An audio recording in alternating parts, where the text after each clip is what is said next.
పాలిచ్చే ఆవును కాదని తన్నే దున్నపోతుని తెచ్చుకున్నట్టే అయింది మా పని అని మొత్తుకుంటున్నారు.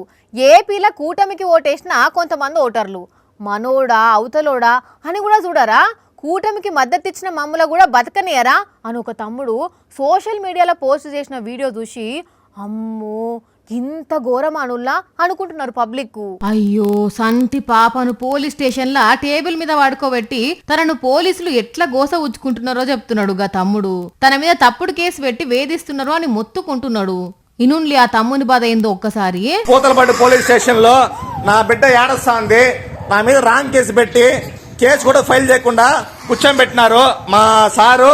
ఈ సార్ మెయిన్ సుషిర్రానుల్లా చిత్తూరు జిల్లా పూతలపట్టు పోలీస్ స్టేషన్లా దినేష్ అనేట ఆయన మీద టీడీపీ లోకల్ లీడర్లు కేసు పెడితే పోలీసులు ఆయనను ఆయన భార్యను సంటి పాపతో సహా తీసుకొచ్చి స్టేషన్లో కూర్చోబెట్టిల్లట.